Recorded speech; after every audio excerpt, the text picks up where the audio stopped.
What's up everyone, Friedemann Findeisen here from Holistic Songwriting, and welcome to this bit of a strange video really, because this is the first time that I'm uploading a video that was not specifically made for you guys here on YouTube. It was made for a third party, and so before we get into it, I quickly want to say a couple of things because some of the things I say in the video might not exactly line up with where you're at right now. So I made this video for a friend of mine, Alexander Freund, who met with a couple of A&Rs here in Germany, and that is what the target audience of this video is. So it's going out to people that have access to a lot of money, have a lot of contacts. So they're in quite a different situation than a lot of you guys are out there. So for smaller artists, if you're just starting out, my biggest advice wouldn't be to spend a lot of money on advertising, but rather to put a lot of time and rather the money into the project itself, into, buying better instruments, buying yourself a home studio possibly, or paying someone else to produce your record, making sure that your final product sounds as great as possible. That being said, I'm still super excited to share this with you guys. I'm really happy that they allowed me to share it. And yeah, do enjoy it. I'll stop talking now and start talking, I guess. Cheers. Hallo allerseits, Friedemann Findeisen mein Name. Ich bin ein Music Profiler und habe einen YouTube-Channel namens Holistic Songwriting, auf dem ich verschiedene Künstler auf ihr Image hin aufschlüssele. Mein Fachgebiet ist die interdisziplinäre Analyse. Ich spreche also nicht nur über Songwriting, sondern auch über Image, Marketing, Make-up, Kleidung, Musikvideoschnitt und Beleuchtung etc. Die Matrix kennt ihr ja schon. Ich will hier einfach nochmal ein bisschen mehr ins Detail gehen und im Speziellen erklären, wie die neueren Plattformen Musik in Umlauf bringen. Alex und ich denken, dass es wichtig ist zu verstehen, wie sich in Zukunft Musik und Marketing ändern werden. Nur so kann auf diesen Plattformen ein möglichst größer Impact gewährleistet werden. Die große Frage, die ich stellen möchte, ist, wie funktionieren die Recommendation Engines der großen Musikplattformen und wie wird das in Zukunft die Musik beeinflussen? Fangen wir erstmal mit einer groben Einteilung an. Wer ist für das Programm der verschiedenen Stationen verantwortlich? Da gibt es zwei Kategorien: Kuratoren und Algorithmen, also Mensch oder Maschinen. Radiosender haben zum Beispiel abgesehen von den Einschaltquoten keine Möglichkeit, ihr Publikum zu tracken und setzen stattdessen auf ein Gremium an Kuratoren, das das zukünftige Programm bestimmt. Sprich, Songs, die in die sogenannte Low- oder C-Rotation aufgenommen werden. Hier wird ein Song etwa zweimal die Woche gespielt. Wenn dann innerhalb der nächsten 2 Wochen keine Nachfrage nach dem Song entsteht, fällt er aus dem Programm. Sollte der Song aber erfolgreich gewesen sein, steigt er in die Medium- oder B-Rotation auf, wo er öfter gespielt wird. Und wenn dann immer noch Nachfrage besteht, gibt es noch die Heavy- oder A-Rotation mit etwa 30 Wiederholungen pro Woche. In Amerika liegen die Rotationswerte deutlich höher. Abgespielt werden die Tracks von einer Playlist, die genau die Rotationsfrequenzen, also die Songwiederholung, einhält und sicherstellt, dass ein Song nicht zweimal zur gleichen Tageszeit gespielt wird. Damit wird sichergestellt, dass Hörer, die nur zu bestimmten Uhrzeiten das Radio anmachen, zum Beispiel in der Mittagspause, trotzdem abwechslungsreiches Programm zu hören kriegen. Also hat natürlich die Technik auch hier ihre Finger mit im Spiel, allerdings noch nicht bei der Programmierung der Musik. Was man an der Matrix schön ablesen kann, ist das Zielpublikum der verschiedenen Plattformen. Das sind die Künstler, mit denen Werbung gemacht wird. Hier steht meist ein großer Split-Testing-Apparat im Hintergrund, der auf minimierte Bounce-Zeiten und maximiertes Engagement hin optimiert. Das heißt, wir haben einen Algorithmus, der verschiedene Künstler auf den Seiten testet, um zu sehen, bei welchen die Leute am längsten auf der Seite bleiben und daher erkennen lässt, was für ein Publikum diese Seiten besucht. Sprich, wenn ich mich auf einer Website musikalisch wiedererkenne, surfe ich weiter, klicke auf die entsprechenden Artikel und höre mir die entsprechende Musik an. Ein Artikel zu Kurt Cobain wird mich aber als Schlagerfan sehr wahrscheinlich abschrecken. Durch Lernen der Algorithmen und Split-Testing bewegen wir uns auf den maschinengesteuerten Plattformen weg von einem Zielpublikum hin zu einem Fluid-Publikum. Wo früher Kuratoren überlegen mussten, wen man ansprechen will, entscheidet heute das qualitativ beste Publikum, wohin die Reise geht. Und die Qualität eines Publikums wird heute eben nicht mehr nur an Größe, also Quoten, Klicks und Streams gemessen, sondern auch an Engagement. Engagement heißt, wie lange bleibt die Person auf unserer Plattform? Wie oft besucht die Person unsere Plattform und wie oft benutzt die Person unsere Features, also Shares, Likes, Favorites, Playlisten, die Community, neue Apps. Auf den kuratorgesteuerten Plattformen sehen wir vor allem Nischen. Jeder Radiosender widmet sich einem Genre oder sogar einem Subgenre. Auf Rock am Ring keine Stefanie Hertel, im ARD kein Children of Bodom und auf Pro7 kein Debussy. Das liegt vor allem daran, dass bei diesen Plattformen jeder im Publikum dasselbe Erlebnis hat. Wenn ich das erste einschalte, sehe ich dasselbe wie du. Die Algorithmenplattformen hingegen schneidern mein Erlebnis auf mich zu. Dadurch sehen wir bei diesen Plattformen generell auch eine größere Bandbreite an Künstlern. Wie also funktionieren diese Plattformen? Fangen wir mit Amazon an. Amazons System empfiehlt Produkte durch sogenanntes Item-to-Item Collaborative Filtering. Das bedeutet, jedes Produkt in Amazon wird mit einer Reihe anderer Produkte verknüpft, die uns dann über das wird gerne zusammen gekauft oder Kunden, die das gekauft haben, haben auch das gekauft, Feature vorgestellt werden. Über 35% von Amazons Verkäufen laufen über diese Funktion, also ein gigantischer Anteil. Man kann sich das wie eine Wolke vorstellen, bei der das Produkt, das ich gerade in den Einkaufswagen gelegt habe, in der Mitte ist und drumherum gibt es Produkte, die erfahrungsgemäß gut hierzu passen. Das heißt, im Vergleich zu Spotify, das Informationen über seine Nutzer sammelt, sammelt Amazon Informationen zu den Produkten. Und dieses System macht auf Amazon auch Sinn, weil man hier alles kaufen kann. Nur weil ich Amazon bisher benutzt habe, um Bücher von Jamie Oliver zu bestellen, heißt nicht, dass ich nicht auch an der neuen Helene Fischer CD interessiert bin. Sprich, mein bisheriges Kaufverhalten ist nicht unbedingt ein guter Indikator für mein zukünftiges Kaufverhalten. Das heißt konkret, auch wenn ich in der Vergangenheit nur Metal gekauft habe, wenn ich heute spontan einen Schlagersong kaufe, kriege ich dieselben Empfehlungen wie jemand, der zuvor immer nur Schlager gekauft hat. In der Matrix kann man diesen Algorithmus daran erkennen, dass die Musikgenres sehr breit aufgestellt sind und generell weiter voneinander wegstehen als auf anderen Plattformen. Man kann hier richtig diese Wolken um die verschiedenen Künstler erahnen. Denn warum für Dua Lipa Werbung machen, wenn sie mir sowieso empfohlen wird, sobald ich auf Camila Cabello klicke? Gleichwohl muss man auch sagen, dass der Nachteil des Item-to-Item Collaborative Filtering ist, dass die Empfehlungen meist relativ langweilig und offensichtlich sind, weil ja nach ähnlichen Bestsellern geschaut wird. Daher ist Amazon nicht wirklich was für Leute, die gerne neue Indie-Künstler entdecken wollen, die natürlich noch keine Bestseller sind. Als visuelles Bild nehme ich für Amazon gerne einen Tropfen, der in einen Teich fällt. Der Tropfen ist mein Einkauf und die Wellen meine Empfehlungen. Sobald ich meinen Einkauf getätigt habe, glättet sich der See und mein Käuferprofil wird resettet. Okay, kommen wir zur nächsten Plattform. Spotify baut sich seine Playlists durch sogenanntes User-to-User Collaborative Filtering. Die Recommendations hier laufen also weitgehend über die Nutzer und im Speziellen über Playlists. Playlisten mit vielen Followern werden hierbei stärker gewertet, aber prinzipiell gilt, wenn Spotify auffällt, dass du immer wieder 2 Songs hörst, die in anderen Playlisten immer wieder mit einem dritten Song auftauchen, wird dir Spotify diesen neuen Song vorschlagen. Dabei lernt Spotify deinen Geschmack durch die Playlisten, die du dir baust, durch deine Favorites und welche Songs du skippst. Dabei gibt es die 30-Sekunden-Regel. Alles, was du vor 30 Sekunden Spielzeit überspringst, magst du in den Augen von Spotify nicht und du wirst es von nun an selten bis gar nicht mehr hören. Diese 30-Sekunden-Regel führt in letzter Zeit zu dem Trend, dass Songs ihre besten Hooks frontloaden, also die ersten 30 Sekunden packen, um nicht übersprungen zu werden. Zu hören ist das beispielsweise in Pinks What About Us, Selena Gomez, It Ain't Me und Despacito. Zusätzlich zum Wissen über die User hat Spotify auch enorme Datenbanken zu seinen Songs aufgebaut.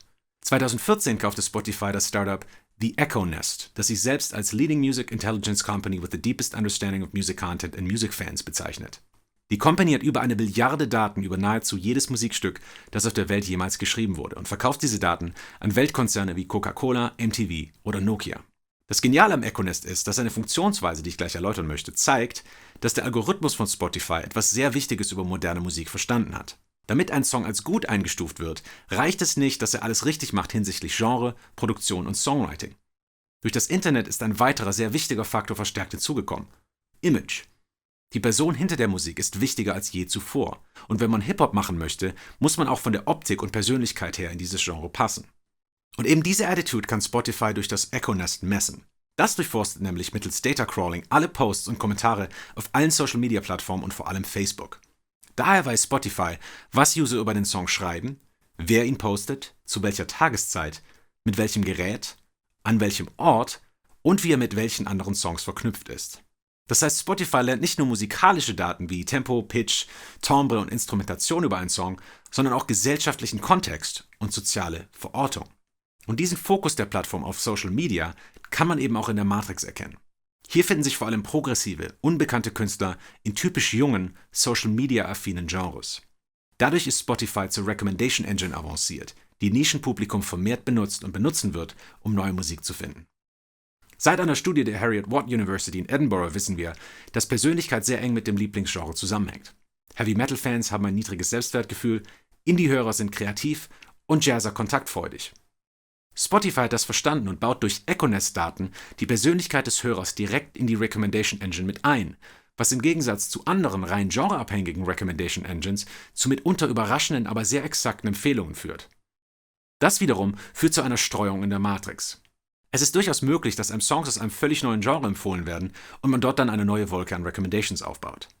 Visuell hilft es, sich Spotify als Spinnennetz vorzustellen, bei dem uns benachbarte Knotenpunkte vorgestellt werden. Das heißt, im Gegensatz zu Amazon, wo unsere Persönlichkeit nicht gespeichert wird, sich also der See nach dem Kauf wieder direkt glättet, spielt bei Spotify das Verhalten eine große Rolle. Kommen wir zuletzt zu YouTube. YouTube analysiert sowohl Videos als auch seine User. Das ist hier auch wichtig, weil sehr viele Uploader ihren Videos nicht genug Metadaten mitgeben. Und das macht ein Wolkensystem wie bei Amazon natürlich schwierig. Wie also findet YouTube heraus, welches Video dir gefallen müsste, wenn du dir gerade eine Cats vs. Cucumbers Compilation angeschaut hast? Dafür benutzt YouTube genau wie Spotify seine Nutzer. Der Algorithmus speichert bei jeder Session, welche Videos ich mir in welcher Reihenfolge angesehen habe. Ein Video, für das es ein folgendes Empfehlungsvideo zu finden gilt, wird hierbei Seed, also Saat, genannt. Eine Reihe von Videos heißt dann Seed Set. Und so wird durch Userverhalten ein Entscheidungsbaum an möglichen Recommendations gesponnen.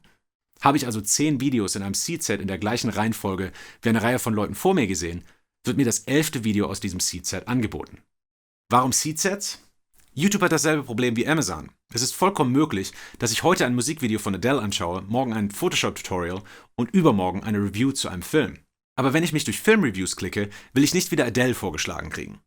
Im Gegensatz zu Spotify, das sich nur um Musik kümmern muss, braucht YouTube also eine Möglichkeit zu erkennen, woran man jetzt gerade in diesem Moment interessiert ist. Daher Seed-Sets. Andere User leisten sozusagen die Vorarbeit für mich, indem sie Pfade schon erklickt haben, und im Durchschnitt kommt es dabei zu relativ wenigen Genresprüngen. Im Gegenteil helfen Seed-Sets oft dabei, tiefer in die Materie vorzudringen. Ganz anders sieht es natürlich aus, wenn man nur Videos anschaut, die sehr wenige Views haben oder Videos ohne eindeutigen Markt. Hier gibt es keine eindeutigen Seed-Sets, aus denen YouTube mir Empfehlungen aussprechen kann. Und dadurch können einem mitunter sehr wirre Videos vorgesetzt werden, auch bekannt als The Dark Side of YouTube. Wie kann man sich als Künstler also auf YouTube aufstellen? Ganz wichtig sind die ersten Klicks, die das Video in den hoffentlich richtigen Seed-Sets platzieren. Daher sollte man vor einem größeren Release immer schon Content aus dem gleichen Genre auf dem gleichen Channel hochgeladen haben, um damit YouTube beim Kategorisieren der neuen Videos zu helfen. Visuell macht es Sinn, sich YouTube als Baum vorzustellen. Im Gegensatz zu Amazon oder Spotify ist also vor allem eine Vernetzungsrichtung hervorzuheben. Alles in allem lässt sich Folgendes über die Zukunft der kommerziellen Musik sagen. Erstens: Alles, was zu Engagement führt, gewinnt. Das heißt, Songs, die immer wieder gespielt werden, favorisiert oder geliked, auf Playlisten gesetzt oder geshared werden. Das bevorzugt generell inspirierendes, lustiges, verrücktes, beeindruckendes, innovatives, emotionales und überraschendes oder schockierendes. Außerdem bevorzugt dieses System die sozial aktiven Altersgruppen, also speziell Millennials. Das sind die 20- bis 40-Jährigen, die 72% von Spotifys Nutzern ausmachen. Bei denen liegt die Wahrscheinlichkeit, dass sie sich mit Freunden und Familie regelmäßig über neue Musik austauschen, nämlich um 44% höher als der Durchschnitt. Millennials hören am liebsten coole Musik, aber das kreuz und quer. Laut Spotify streamen sie jedes Genre öfter als ihr Lieblingsgenre. Auch sind sie aktive Hörer, benutzen den Skip-Button oft und suchen aktiv nach neuer Musik. Die Wahrscheinlichkeit, dass sie Marken kaufen, zu denen sie Werbung gesehen haben, liegt um 64% höher als beim Rest der Hörer. Da Spotify so viel über seine Hörer weiß, sind Millennials allerdings nicht die einzigen interessanten Nutzer. Vielmehr bietet Spotify durch extrem präzises Targeting eine Plattform, mit der man praktisch jede Nische erreichen kann, die man sich nur vorstellen kann. Zweitens: Statt aufzufallen, ist es auch möglich, sich einem Trend anzuschließen, um die auf Ähnlichkeit beruhenden Recommendation Engines auszunutzen. Allerdings wird hier mehr und mehr das Image und die Attitude wichtig. Personality matters. Drittens: Nischenmusik gewinnt, wenn auch vor allem im Longtail. Solange es zum Hörverhalten des Users passt, empfehlen Recommendation Engines auch gern Unbekanntes, was bedeutet, dass auch unbekanntere Songs Klicks kriegen, solange sie speziell genug sind und nicht in populärer Konkurrenz untergehen. Das ist vor allem für Verlage interessant, die ja vor allem am Backend verdienen. Viertens: Wie bereits erwähnt, wird Musik mehr und mehr auf die neuen Plattformen zugeschnitten. Das Frontloaden der Hooks ist vergleichbar mit Thumbnails auf YouTube, ein Teaser für den Rest des Songs.